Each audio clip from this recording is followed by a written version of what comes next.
이동통신 단말장치 유통구조 개선에 관한 법률 이른바 단통법이 도입 10년 만에 폐지 수순을 밟게 됐습니다.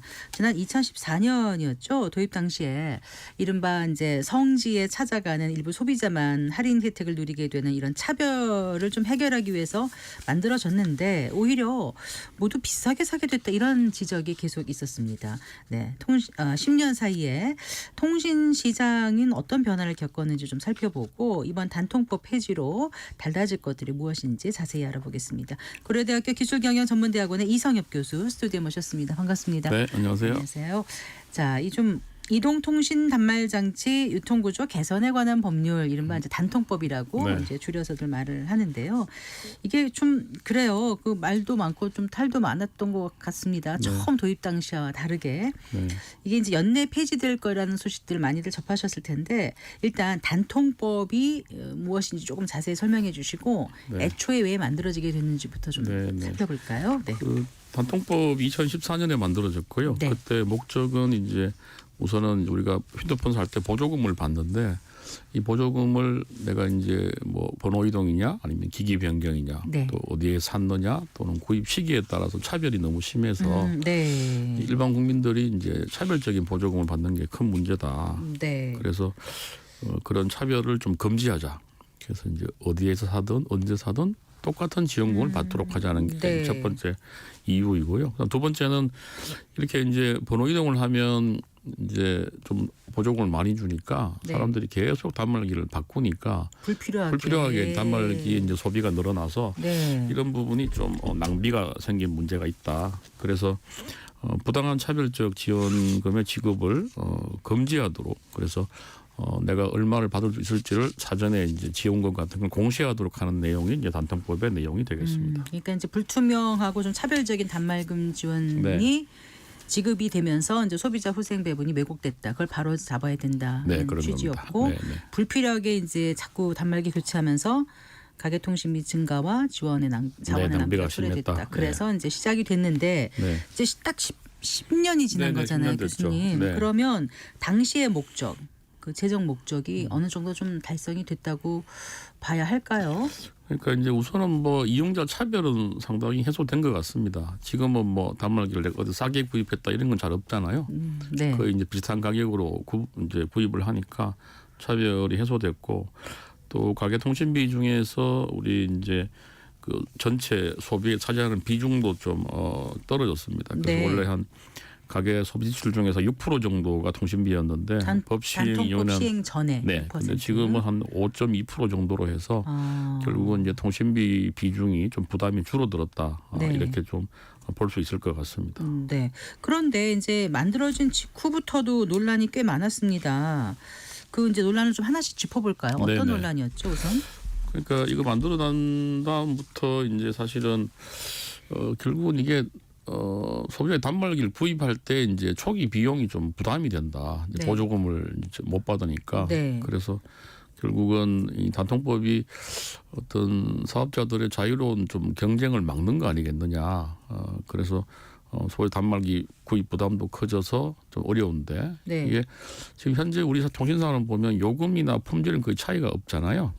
그럼 유일하게 경쟁할 수 있는 수단이 이제 일종의 보조금 지급인데 네, 네. 이것도 이제 막혀 있으니까 네. 결국 이렇게 경쟁이 없다 보니까 사업자들이 이제 실제로 보조금에 대한 비용을 줄여서 네. 영업이익이 좀 더 늘어나고 하는 그 소비자에게 크게 뭐 혜택이 없는 거 아니겠냐. 차별이 없어진 건 맞는데 네. 큰 실제 틀에서 볼 때 다 같이 소비자 후생이 좋아졌느냐 증대됐느냐 하면 아닌 거예요. 그렇죠. 그런 면에서 보면 단말기 구입 부담들이 자꾸 늘어나고 있으니까 네. 여전히 소비자들은 좀 실제로는 전체 이제 통신비는 뭐 줄어들지 않는 그러니까 일종의 이제 그런 이제 통신 요금 자체는 좀 줄어들었는데 네. 통신비에서 차지하는 단말기 구입 비용이 자꾸 커지니까 네. 이 부분이 좀 부담이 되고 있다 이렇게 볼 수 있을 것 그러니까 같습니다. 보조금이 줄어들어서 단말기 가격은 올라갔고 네. 또 사업자들은 영업이익은 올라갔는데 그렇죠. 과연 소비자들한테는 뭐가 좋으냐 뭐 이 문제가 그렇죠. 이제 그렇게 논란이 이제 네네 그런 게 문제 의식이 돼가지고 이제 네. 법을 폐지하자 이런 논의가 나왔습니다. 네. 그러면 이제 단통법 그 폐지가 되면 어떤 효과를 기대할 수 있는 건지 그냥 단순히 10년 전으로 돌아가는 건 아닐 테고요. 이번에 이제 단통법 폐지안이 26일 국회 과학기술정보방송통신위원회 전체 회의에서 여야 합의로 이제 네, 의결이 네. 됐고 이게 법제사법위원회 거쳐서 원래 이제 12월 본회의에서 상정 그렇죠. 의결될 네. 예정인데 지금 좀 복잡한 상황이라서 약간 그렇습니다. 좀 미뤄지고는 네, 네. 있는데 네, 네. 그 안에 페이지 안에 담긴 건 어떤 내용이에요, 교수님? 지금 그 한 네 가지 정도 내용이 들어가 있는데요. 네. 우선은 그 이 통사가 이제 지원금을 받지 않고 이제 통신 서비스에 가입하는 이용자에 대해서는 이제 요금 할인을 제공한다. 이게 소위 이제 지원금을 대신한 이제 선택 약정 할인이라는 거. 네. 원래 이제 그 보조금을 받지 않으면 이제 요금을 할인하는 걸 우리가 택할 수가 있잖아요. 네. 근데 법이 폐지되면 그것도 다 없어지는데 근데 그 선택 약정을 통해서 나는 보조금 받지 않고 요금 할인 받겠다는 내용은 여전히 살아 있도록 그렇게 하는 걸 전기통신사업법에 넣어놨고요. 두 번째는 아까 가입 유형이나 구입 시기나 장소에 따른 차별은 이제 그 할 수 없도록 그렇게 또 하고 있고 그 외에도 뭐 거주 지역이나 나이, 신체적 조건 등을 이유로 하는 차별적 지원금은 금지하는. 제가 말 잘못했는데요.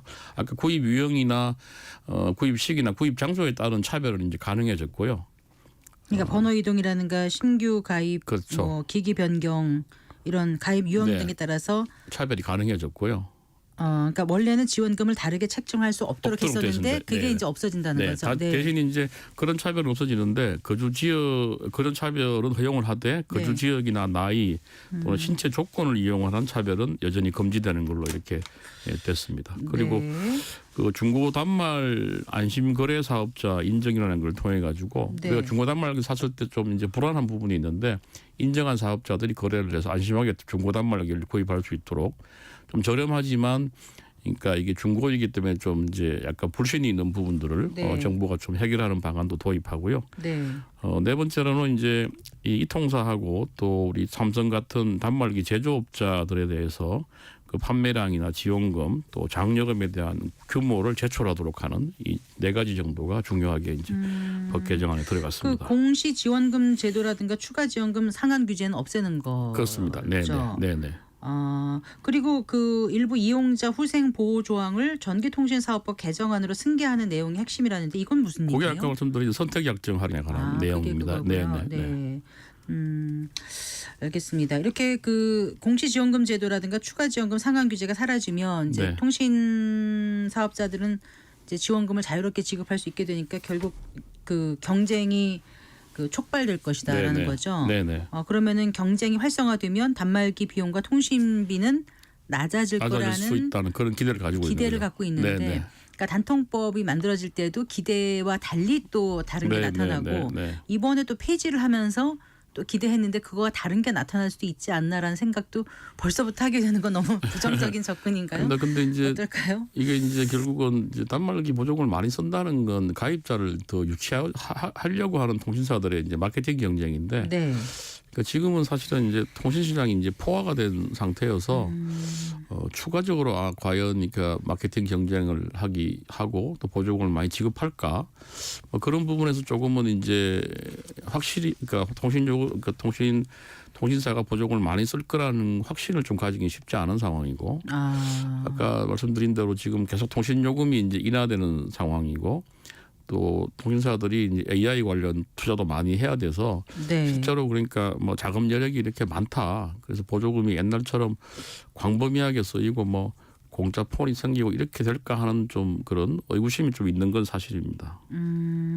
그러면 생각보다는 소비자 체감 통신비가 확 낮아지진 않을 수도 있다는 게 이제 뭐 저희 전문가들이 이제 보면 심지어 높아질 수도 있다고 얘기하는 건 왜 그렇습니까? 높아질 것 같지는 않고요. 그래요? 일단 일부러도 경쟁이 생기게 되기 때문에 네. 좀 낮은 가격으로 해야지 소비자들이 넘어오니까요. 뭐 그런 면에서는 아마 그렇게 높아진다고는 예상하기 좀 어려울 것 같습니다. 그 장려금 제출을 강제하는 조항이요. 네네. 그건 어떻습니까? 그게 이제 지금 제조사 같은 경우에 네. 삼성 같은 경우가 이제 또 별도로 이제 장려금을 지급하거든요. 근데 그게 이제 이게 제조사가 지급했는지 이 통사가 지급했는지 사실은 규모를 정확히 모르고 있었는데 네. 이번 법안에서 제조사 장려금도 이제 규모를 이제 제출하도록 이렇게 의무화하는 내용이 들어갔습니다. 네. 그래서 삼성은 사실은 이제 우리 국내 시장에서 단말기를 독점 공급하고 있고 애플이 이제 유일하게 경쟁자인데 네. 애플은 사실은 판매 장려금을 지급하지 않고 있거든요.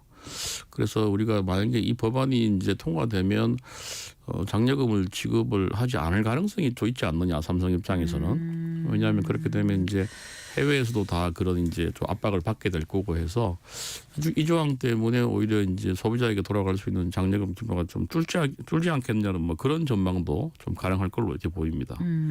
단통법 폐지로 인해서 짚어봐야 될 다른 문제는 없을까요? 혹시 이제 이용자와 판매자 간의 이제 정보 비대칭으로 인해서 이전처럼 소위 뭐라 그러죠? 호갱이라고 하는 뭐 그런 것들죠. 그래서 이것도 사실은 네. 이제 결국은 뭐 아무래도 좀 취약계층들, 네. 뭐 어르신들이나 이제 이런 분들은 단말기를 되게 싸게 구입하는 게 어려워지고 네. 젊은 층만 계속 이제 싸게 구입하게 되는 문제가 생기지 않을까. 그래서 예전에 이게 문제가 많이 됐거든요. 네. 그래서 그런 현상이 나타날 수도 있을 것 같아서 근데 그런 부분은 이제 뭐 공시제도를 좀 더 철저하게 보완해서 많은 사람들이 이제 어느 지역에서 어떤 시기에 보조금을 쓰는가를 좀 알 수 있도록 한다든가 이런 게 필요할 것 같고요. 네. 또 한 가지는 최근 알뜰폰이 이제 가입자가 상당히 늘어나고 네. 있는데 이제 알뜰폰 좀 이제 규모가 영세하니까 네. 보조금을 많이 쓸 수 없잖아요. 네. 그런 면에서 보면 알뜰폰이 이통 3사와의 경쟁에서 좀 더 어려워질 수 있다. 이런 부분도 좀 사실은 문제가 될 수 있을 것 같습니다. 그러면 정부가 이제 경쟁 활성화하겠다는 차원에서 하는 건데 그 네. 경쟁의 한 축이 오히려 약간 좀 무너질 그렇죠. 수도 좀 있지 어려질 수 있는 않나. 부분이 있는 거죠. 그런 우려도 있네요. 또 한 가지는 이제 우리 대리점들이 이제 결국은 이렇게 되면 또 뭐 사실은 좀 어려워질 수 있는 그런 문제도 있습니다. 그래서 대리점이 어려워진다는 건 왜요? 그 이제 대리점도 이제 계속 그 이제 그동안은 그 이제 상당히 그 이 보조금 같은 걸 통해서 여러 가지 이제 자기들이 추가적으로 지원금도 주고 해서 경쟁을 했는데 네. 근데 경쟁할 수 있는 그런 이제 그 자금력 같은 게 좀 떨어진다고 봐야 되겠죠. 네. 그럼 총론적으로 볼 때 교수님께서는 이번 단통법 폐지에 대해서 어떻게 보시는 거예요? 저는 뭐 이게 이제 기본적으로 마케팅을 제한하는 거기 때문에 법상 금지하는 마케팅을 나라가 제한하는 거. 네. 이 법상 이게 금지하고 있는 나라가 없어서 네. 원칙적으로는 이런 규제는 사실은 철폐하는 게 맞다고 생각이 들고요. 다만 이제 요 이제 단통법 폐지 말고도 뭐 다른 알뜰폰 정책이나 또 무슨 그 작업제와 같이 뭐 단말기와 서비스를 좀 분리한다든가 하는 여러 가지 다른 정책들도 고려해서 좀 진행하면 좋겠다. 그런 건 그리고 아직 담겨져 있지 않는 거예요. 아직까지 그 논의 중에 있는 그런 상황입니다. 그리고 특히 그래요. 이제 다시 옛날로 돌아가서 이제 호갱이 생기고 하게 되면 또 차별에 대한 문제가 되게 커질 것 같아서 네. 그런 부분을 그러면 사후적으로 어떻게 좀 규제할 수 있겠느냐. 그것도 좀 고민해야 될 것 같고요. 예, 계속 말씀해 네, 주신 그런 것들을 좀 고려하면서 우리가 정책을 해야 되지 않나 생각하고 있습니다. 그 단말기 유통법 같은 경우는 다른 나라에서는 없습니다. 예. 아예 없나요? 예, 없습니다. 그러니까 공시지원금을 뭐 공시를 하도록 하고 차별을 못하게 하는 거니까. 네. 예.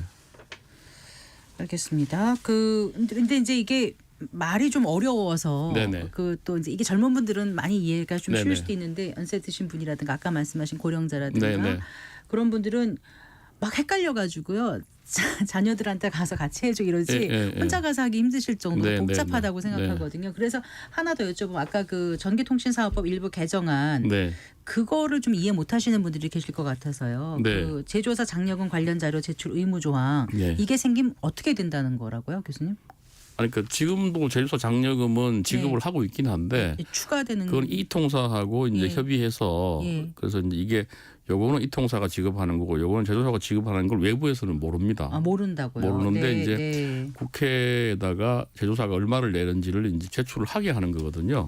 하게 되면 네. 그 삼성 입장에서는 이제 자기가 얼마만큼 장려금을 쓰고 있다는 걸 외부에 알리기 실차 영업 비밀에 해당하는 부분이어서 네. 그러면 좀 더 줄이려고 할 수 있지 않을까 아니면 안 쓸 수도 있지 않을까 하는 뭐 이런 좀 우려들이 있어서 네. 이게 의무화 되는 게 과연 그 소비자 입장에서 유리한 것인가 뭐 네. 그런 부분에 대한 좀 논란이 있는 그런 상황입니다. 그러니까 그 알투폰 시장을 위협할 수 있는 그 부분은 어떻게 해결할 수 있는 거예요, 그러면요? 그래서 그거는 뭐 결국은 이제 그 알뜰폰이 좀 자생력을 가지고 좀 대형화를 통해 가지고 이통 사서와 실제로 좀 경쟁할 수 있도록 좀 체급을 키우는 방향으로 가야 되지 않을까. 왜냐하면 이제 너무 영세하기 때문에 영세한 사업자들이 보조금과 경쟁을 하기 힘들잖아요. 이통사하고는요. 그럼 결국 이게 이제 좀 대형화될 수 있도록 해야 된다. 네. 지금은 영세한 사업자가 너무 많은데 알투폰 사업자들은 지금은 신고만 등록만 하나요? 등록만 하면 허가 받는 게 아니죠. 아닙니다. 등록만 네. 하면 될 수 있게 돼 있습니다. 네. 몇 개 업체 정도 지금 난립해 있는 지금 거죠? 아마 제가 정확 규모는 모르겠는데 네. 하여튼 수십 개 규모가 됩니다. 예. 그래서 이제 알뜰폰 사업자들은 기본적으로 이제 이통사한테 이제 도매 대가라는 걸 이제 받아가지고 네, 그런데 맞습니다. 네. 도매 대가를 정부가 인하를 하니까 이제 네. 그걸로 수익을 계속 내왔거든요. 네. 그러면서 이제 그게 계속 지속 가능하기가 쉽지 않다. 그러니까 정부가 개입해가지고 이제 가격을 싸게 해주는 거니까 도매 요금을. 네. 그래서 이제 저는 이제 이게 좀 그 대규모로 해서 좀 그러니까 M&A를 통해서 그러니까 대형화하는 방식으로 가야 되지 않겠느냐. 그걸 원할까요, 알뜰폰 업체들은요? 그래서 그게 쉽지 않죠, 사실은. 그 작은 사업자들에게 현재 상태로 가는 게 좋은데. 네. 근데 이게 이제 나중에 뭐 서비스와 관련해서도 소비자들 불만도 많고 이래서 네. 방향성은 그렇게 가져가야 된다고 이렇게 보고 있습니다. 알겠습니다. 사실 단말기가 굉장히 비싸다는 생각을 늘 해요. 그렇죠. 예. 네. 그리고 이제 월 통신 요금 이것도 좀 만만치 않거든요. 네, 네. 이제 뭐 묶어서 하는 여러 가지 요금제가 있긴 하지만은 그래도 가게 살림에 꽤 부담이 되는 건 사실인데 다른 나라는 어떻습니까? 우리나라 통신 요금이 워낙 품질이 좋고 서비스가 좋아서 비싼 건지 아니면 그 품질에 비해서 괜찮은 건지 이걸 잘 모르겠어요. 그래서 이건 사실은 뭐 또 소비자 단체하고 좀 생각이 좀 많이 다르긴 한데요. 네, 네. 뭐 정부에서 발표하고 뭐 저도 이제 이렇게 자료 같은 걸 보면 실제로 그 통신 서비스 요금, 통신 요금 자체는 이제 계속 인하되어 왔고 그래서 이제 국제적으로 비교해도 되게 낮은 수준입니다. 네. 작년 11월 25일 날 OECD가 발표한 자료에 보니까 우리 한국 그 이동전화 요금이 이제 네. OECD 38개국 중에서 최대 두 번째 내 최소 10번째로 저렴한 걸로 이렇게 나타났거든요. 최대 몇 번째? 두 번째에서 최소 10번째로 각각 저렴하다고요? 이제 네, 저렴하게 나타났습니다. 네. 그래서 이제 그 품질을 또 대비하면 사실은 이제 그 이게 낮은 수준을 이렇게 볼 수 있는데 네. 그 문제는 우리 이제 소비자들은 이제 그 단말기를 할부로 구입하거나 이러면 그 할부 요금도 다 이제 통신 요금으로 인식하는 그냥 그러니까 통신비가 이제 구성되는 게 통신 요금이랑 통신 그 단말기 요금이잖아요. 네. 이 두 개인데 통신 요금은 좀 낮아지고 이제 합한 게 통신비. 네, 통신비 예. 개념인데 네. 그걸 이제 분리해서 생각 안 하니까 근데 또 단말기 요금은 사실은 이제 제조업체가 정하는 거잖아요. 예. 근데 우리 단말기 요금이 계속 올라왔어요. 이게 예. 문제가. 그래서 뭐 이번에도 갤럭시 6 폴드 같은 거 보면 270만 원까지 지금 가거든요. 그래서 이제 이게 그래서 결국은 이게 뭐 애플은 그러면 싸냐? 애플은 싸지는 않잖아요. 네. 그래서 단말기 요금이 이제 단말기 가격이 워낙 세니까 어떻게 하면 단말기 가격을 좀 낮출 수 있을까 이런. 네. 사실은 제조업체가 만드는 물건의 가격을 낮추려면 방법은 뭐 경쟁을 활성화하는 수밖에 없잖아요. 네. 그래서 우리가 이제 뭐 외산 단말기를 좀 더 들여온다든가 예. 또는 뭐 중고 단말기를 좀 활성화한다든가 이런 것도 좀 고려해야 되지 않겠느냐. 그렇지 않으면 뭐 삼성 하나밖에 없는데 우리나라 같은 경우에 그 단말기 가격을 내릴 요인이 없는 거겠죠. 그래서 그 문제도 함께 검토가 돼야 될 것 같습니다. 네. 그 실질적인 가격이나 끌어내려면 그러면 이통사하고 이제 단말기 판매를 분리하는 그런. 작업체 부분도 이제 네. 그러면서 의미가 있을 것 같아요. 그러면 이제 근데 단순히 분리만 했다고 해서 뭐 바로 가격이 나아지는 않겠지만 결국은 이제 이 단말기 가격이 되게 부담이 되게 되면 결국 이제 소비자들이 뭐 중고 단말기도 찾게 될 거고 더 이상 신형이 나와도 약간 외면할 그렇죠. 수도 그리고 있죠. 또 뭐 외산 좀 더 다양한 애플 말고 다양한 그 제조업체에서 네, 네. 만든 단말기를 구매할 수 있을 거고 이런 네. 식의 좀 변화가 있을 수 있지 않느냐 그렇게 봅니다. 네. 자, 이제 어쨌거나 이번 정기국회에서 그 폐지안은 처리가 되겠죠. 이르든 그건 아직은 잘 모르겠어요. 지금 상황이 뭐 워낙 엄중해서 네. 뭐 다른 경제 관련 안건이 어떻게 될지는 좀 두고 봐야 될 것 그래요. 같습니다. 예. 자, 단통법 폐지와 관련해서 우리가 이제 좀 주목해 봐야 될 부분 끝으로 있으면 좀 말씀해 주시고 통신 소비자로서 이렇게 좀 당하지 않고 유리한 고지에서 그러니까 그거는 이제 아까 말씀드린 대로 이제 소비자가 앞으로 되려면 폐지가 어떻게 할지. 되면 네. 이제 뭐 여러 가지 이제 공시하는 지원금들이 이제 매번 달라지잖아요. 예. 뭐 시기적으로, 장소적으로. 근데 그런 것들을 좀 뭐 정보를 잘 취득할 수 있도록 우선 이제 해야 된다는 게 중요할 것 같고 아까 이제 선택 약정 부분이 이제 사실은 어떻게 보면 네. 실질 혜택은 더 크거든요. 그래서 그런 이제 선택 약정 부분, 뭐 단말기는 내 돈으로 구입하더라도 뭐 선택 약정 부분을 좀 활용한다든가 뭐 이런 것도 방법이고 그리고 이제 뭐 중고 단말에 대해서 사실은 우리가 조금 더 뭐 이렇게 약간 그 정부에서 이제 이렇게 안심하게 거래할 수 있는 사업자를 지정을 하면 그런 걸 통해서 사용한다든가 뭐 여러 가지 좀 방안들을 사용할 수 있을 것 같습니다. 네.